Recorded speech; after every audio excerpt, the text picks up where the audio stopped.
Bismillahirrahmanirrahim. Memang apa sih keutamaan di bulan Dzulqa'dah? Karena bulan ini adalah satu dari 4 bulan haram. Sesungguhnya jumlah bulan di sisi Allah ada 12 bulan. Dan dari 12 bulan itu ada 4 bulan haram. 4 bulan yang mulia. Dzalika dinul qayyim. Inilah agama yang lurus. Fala tadlimu fihinna anfusakum. Dan janganlah kamu menzalimi diri kalian di bulan-bulan tersebut. Tapi kita SAW bersabda dalam hadis Bukhari Muslim, kata beliau, thalathatun mutawaliyat. 3 dari 4 itu datang berturut-turut. Dzulqa'dah. Yang pertama Dzulqa'dah. Lalu yang kedua Dzulhijjah. Lalu yang ketiga Al-Muharram. Dan yang keempat Warrajab. Syahrul Mudhar.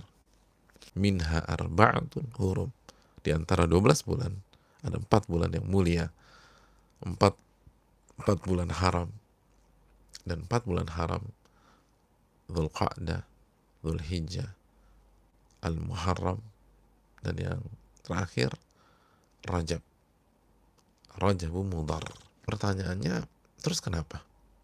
Kalau Dzulqa'dah salah satu bulan mulia atau bulan haram, menunjukkan bahwa setiap amal soleh pahalanya dilipat gandakan oleh Allah Subhanahu wa Ta'ala. Salat kita di bulan Dzulqa'dah itu pahalanya berbeda. Ya, puasa kita pahalanya pun berbeda. Kajian yang kita selenggarakan di Dzulqa'dah itu pahalanya lebih besar. Infak, sedekah itu pahalanya lebih tinggi. Berakhlak mulia, jujur, lemah lembut itu pahalanya lebih besar. Jangan pernah melewatkan, karena pahala dilipat gandakan oleh Allah Subhanahu wa Ta'ala. Di antara amalan yang ditekankan oleh banyak para ulama di bulan Dzulqa'dah dan 3 bulan haram lain, samping amalan-amalan yang lain tentu saja, atau amalan-amalan yang umum, tidak lain tidak ada bukan adalah memperbanyak puasa sunnah. Al-Imam Ibnu Rajab rahimahullah pernah menyatakan, waqad kana katsirun minas salaf yasumul ashhurul haram atau ashhurul hurum kullaha. Banyak para ulama klasik dari kalangan sahabat, tabi'in, tabi'ut tabi'in itu berpuasa di 4 bulan haram. Dan di antara yang berpuasa di 4 bulan haram ini adalah Abdullah bin Umar, anaknya Umar bin Khattab radhiyallahu taala anhuma, dan nama beliau Ibnu Umar tidak asing lagi. Lalu di antara nama-nama besar diriwayatkan Al-Hasan Al-Basri, lalu Al-Imam Abu Ishaq, bahkan Al-Imam Sufyan Ats-Tsauri rahimahullah menyatakan, Al-Ashhurul Hurum ahabbu ilayya an asuma minha. 4 bulan haram, dan salah satunya Dzulqa'dah, adalah waktu yang paling aku sukai untuk berpuasa sunnah adalah 4 bulan haram.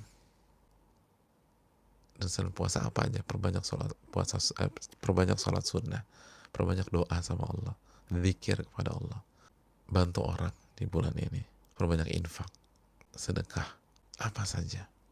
Yang penting amal soleh kita dengan pasangan kita.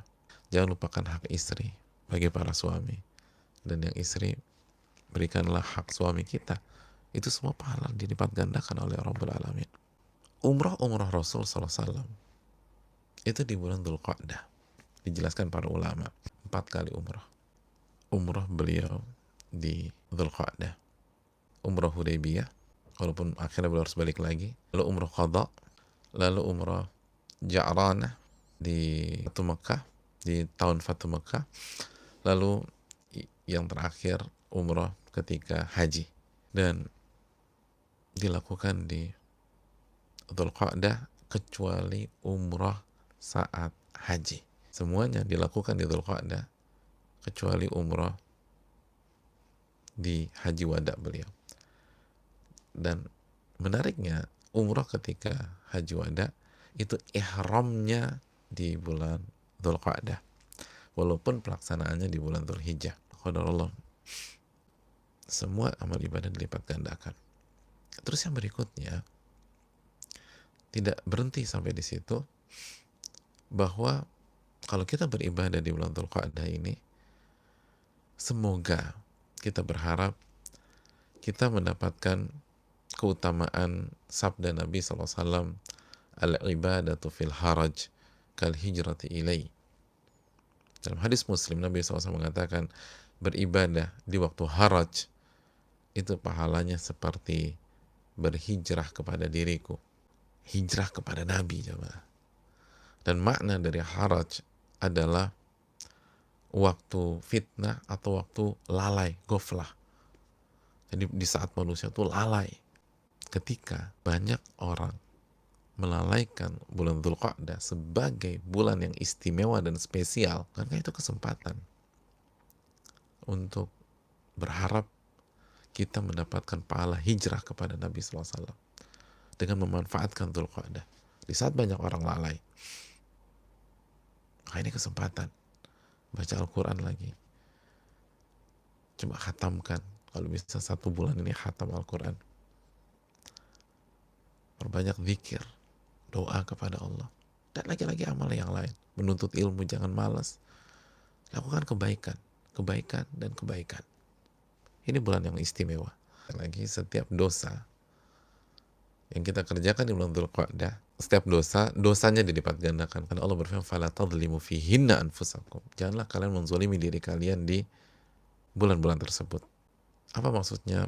Maksudnya setiap maksiat dilipat gandakan. Keterangan dari Al-Imam Qatadah, "Wadh-dhulmu fihinna a'dham min adh-dhulmi fi ma siwahun." Kezaliman yang dilakukan di bulan-bulan ini, 4 bulan haram, salah satunya Dzulqa'dah, itu lebih parah, lebih fatal, lebih besar dosanya dibanding kezaliman di hari-hari atau bulan-bulan yang lain. Beribadahlah hanya kepada Allah. Dosa gibah, ngomongin orang, hati-hati. Ini Dzulqa'dah, ini 1 dari 4 bulan haram. Dosa dilipat gandakan oleh Allah. Hati-hati ngelawan suami buat para istri, ngebantah, ngedebat, dilipat gandakan oleh Allah. Buat suami, hati-hati egoisnya laki-laki di hadapan istrinya. Pelit, gak kasih uang belanja di Dzulqa'dah. Jadi hati-hati dengan dosa pokoknya. Hati-hati dengan dosa. Ini waktu yang salah untuk menggampangkan dosa. Di setiap hari salah kita mengatakan, apalagi di bulan Dzulqa'dah itu maksudnya. Dan belum berhenti sampai di sini. Karena bulan Dzulqa'dah juga memiliki keutamaan lain. Apa keutamaan itu? Ia adalah salah satu dari bulan-bulan haji yang Allah firmankan dalam surat Al-Baqarah ayat 197, Al-Hajju Ashhurum Ma'lumat. Haji itu diselenggarakan di bulan-bulan yang telah kita ketahui bersama. Apa saja bulan-bulan itu? Dijelaskan para ulama, di antaranya Abdullah bin Umar. Yang pertama Syawal, iya Syawal. Yang kedua Dzulqa'dah. Lalu yang ketiga 10 hari pertama di bulan Dzulhijjah. 10 hari pertama di bulan Dzulhijjah. Walaupun Malikiyah mengatakan sampai 1 bulan full Dzulhijjah. Bagi pandangan yang lebih kuat, 10 hari pertama di bulan Dzulhijjah. Dan ini keterangan Ibnu Umar.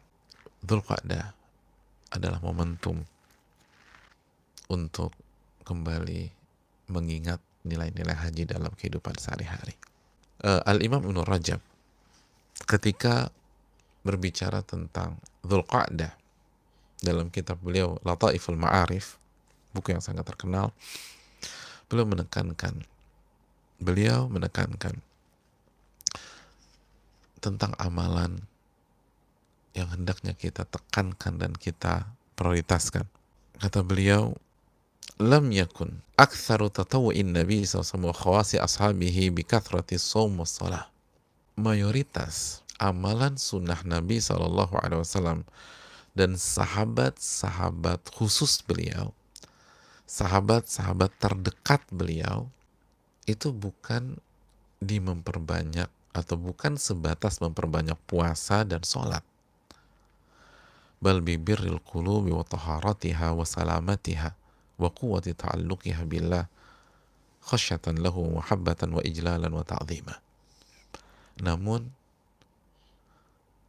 kekuatan terbesar mereka, Nabi kita SAW dan sahabat-sahabat terdekat, ada pada birril qulub, hati yang baik, hati yang bersih, hati yang selamat dari kesyirikan, dari kekufuran, dari virus-virus hati, dan kekuatan mereka dalam bergantung kepada Allah karena takut kepadanya, cinta kepadanya, memuliakan dan meninggikannya.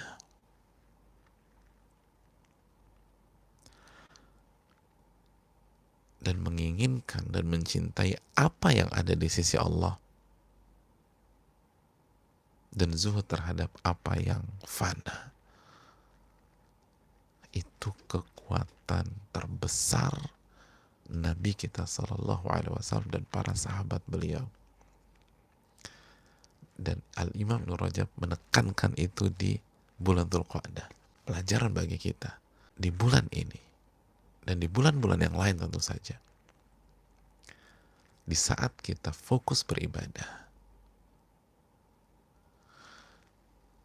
hendaknya prioritas kita ada pada amalan-amalan hati, kebersihan hati,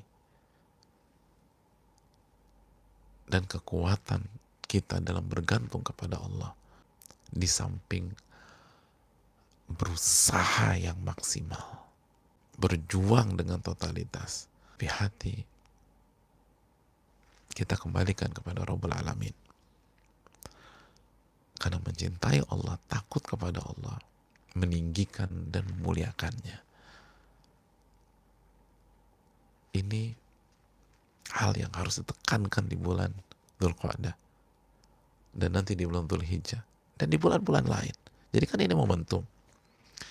Sehingga ketika kita bicara memperbanyak amalan, bukan hanya amalan-amalan zahir, walaupun amalan zahir itu sangat penting, tapi amalan hati, jamaah. Amalan hati.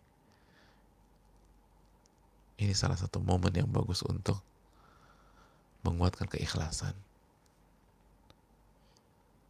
Hanya berharap kepada Rabbul Alamin.